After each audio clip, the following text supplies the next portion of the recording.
going to say 12:10-ish. All right, about 2 minutes.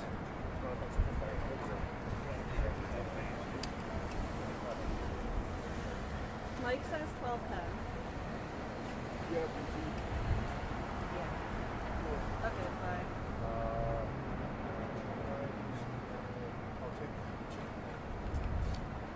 Okay, Mike, give me that one more time, and then I'll read it.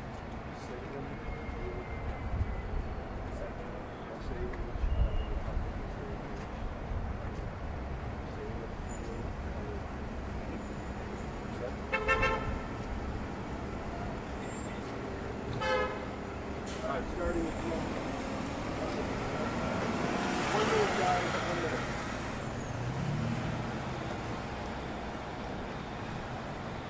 We're going to make sure you're in a good spot.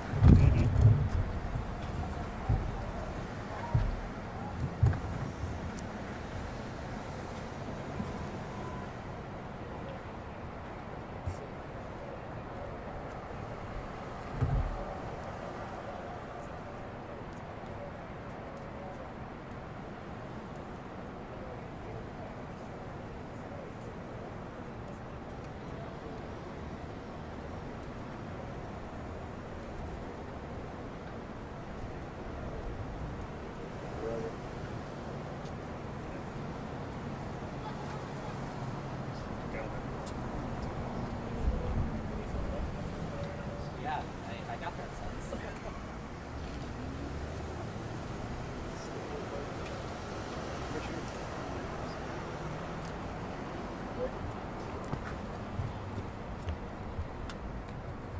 Everybody set? Commissioner. Hey, good morning, everyone. This morning, a little bit after 9 o'clock, Buffalo Fire responded to here at Sahlen Field. It was a lower level of response at first, what we call a preliminary signal. It was quickly escalated to a full alarm because of the volume of smoke that was showing. Upon investigation, after laying off a line and finding the origin of the fire, it was found to be a mobile concession cart up against the wall on the first floor concourse. So that fire was quickly extinguished. Fire investigation quickly came onto the scene as well, and they determined that the fire was accidental. How important, Commissioner, was it that there's a firehouse right across the street here? Well, it's really important. Those injured one later too. They're here at the field. Point office, nothing for the fireworks and things of that nature. So, but yeah, the response was like under a minute for sure. So, yeah. All right, before we go to questions for the commissioner, I want to bring up Mike Buczkowski, president of baseball operations, to talk about where they are on their side of things with the game tonight, and then we'll take Q&A. Michael? Thanks, Mike. Mike Buczkowski, Buczkowski, president of Rich Baseball Operations. We have met with the fire commissioner. We have met with the health department. There is cleanup going on in the spot that was affected by the fire, but we are going to be able to safely open tonight for the game. The game first pitch is at 7 p.m. We open the gates at 5 p.m. Anybody that is holding a ticket for tonight's game will get an email from us that is detailing some of the operational changes that we're going to make for the game tonight to keep everybody safe. The gates that will be open tonight will be on the third base side of the ballpark. So if you're coming to the game, you can enter at the Oak Street gate or the Swan Street gate. But we will not be opening the gates on the right field side, just out of an abundance of caution and so that everybody has a safe experience. I also do want to thank the Buffalo Fire Department for their quick response. They are great neighbors, and thankfully they were able to get here and get things under control very quickly for us. Can you talk about, we've seen the images of the burnt up concession cart. The cart was dragged down and pulled out of the concourse. What is the damage inside? Describe that. Right where the cart was, it's isolated to the wall that is right there, right where the cart was in front of. And so that's the area really that we're cleaning up, the smoke that affected that part of the concourse. That's the isolated area on the first base side that we're going to close off for tonight. Are guests still going to be able to access the right field concourse for the game tonight? If you're holding a ticket from sections 116 to the right field corner, 120, we're going to relocate you to the third base side tonight. So anybody that has a ticket can come to our box office. We'll give you a comparable ticket for that side. And we'll also have staff inside that if people don't get the communication, we'll be able to help them find a comparable seat for tonight. I'm sorry, you said 116 to 120. You will not be able to sit there? Correct. Okay. Even.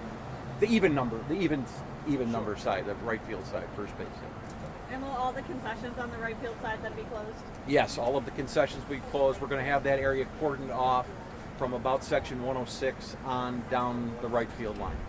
How long do you estimate that part of the ballpark will be down? We don't know yet. Cleanup is underway now, and we want to make sure again that that's safe. We have talked, as I said, to the Erie County Health Department, and we're going to continue to evaluate the situation and see how quickly we can clean it up and make it safe for everybody. We're home. We're also home tomorrow and Sunday, so we'll be able to give an update probably later on tonight or tomorrow. Do we have a financial estimate of the damage or condition?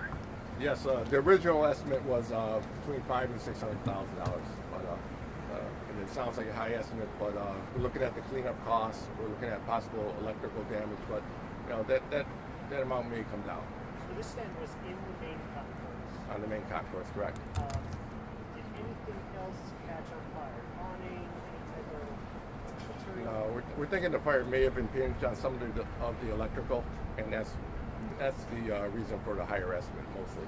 But all the fire alarms have been tested. The sprinkler system is good, so it's safe for the fans to attend the game tonight.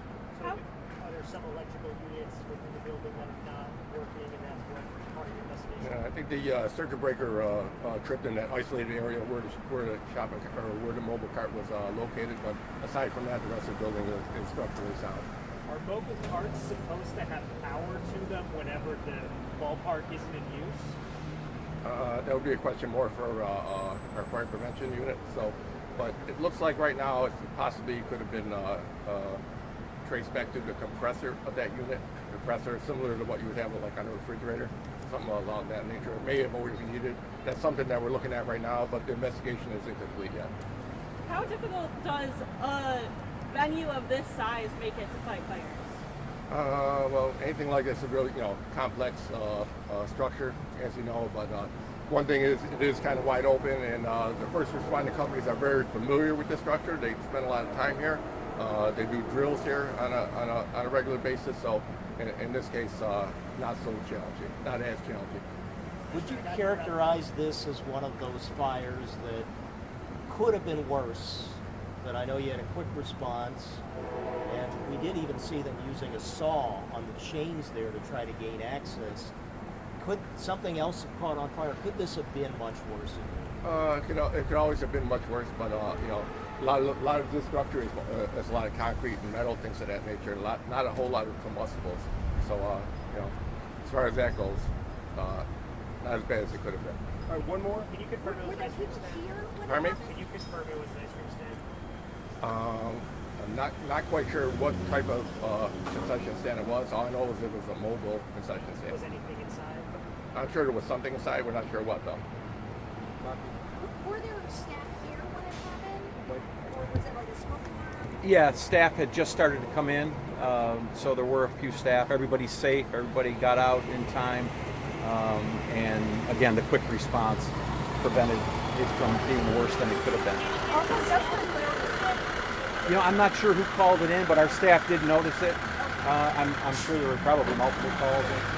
just for clarity, will fans only be seated on the third base side of the ballpark? Up until section 106, so you can come around a little bit to about first base, but then as you get further down the right field line, they won't be Mike, seated.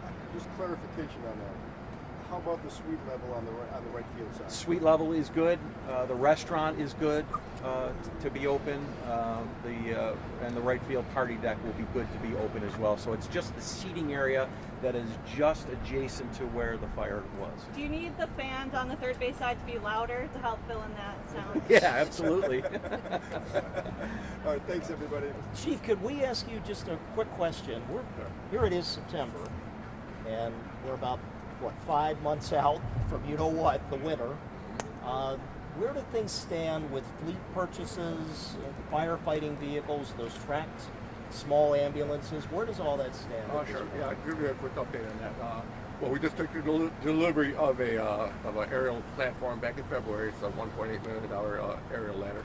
Took delivery of that. We have a brand new pumper, which is actually going to Engine 2 for firefighter. Our nose last assignment was. We're only 2 weeks away from that coming into service. We also have been approved for another 2 aerials and another two pumpers. So we're working on those as far as getting those ordered and purchased. And we also have just the bids just closed on UTVs, what we call the UTVs, the track vehicles. So we're looking at getting 4 of those vehicles into our system or into the fleet within the next 4 to 6 weeks, possibly. So at least before the snow flies. Do you feel comfortable, God forbid, we have a repeat of what we saw in December?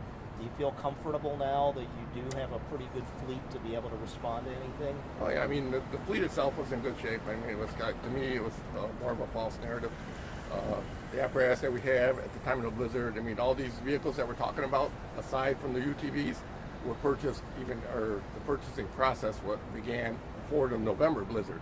So, you know, it was a long timeline leading up to it. So it wasn't like a knee-jerk reaction. The only vehicles that we took a hard look at was those UTVs, which we found to be very useful during the November and the December storm. So we thought it'd be a good idea to get those into the fleet. And are frontline vehicles repaired to the best of your knowledge, or where do things stand with frontline vehicles? The frontline vehicles are always in a state of flux. You know, we have new apparatus coming in, and as new apparatus come in, the apparatus they're replacing going into our reserve fleet, and we are still making repairs.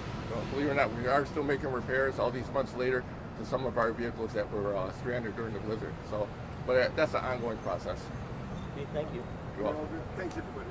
Have a good weekend. Enjoy the holiday.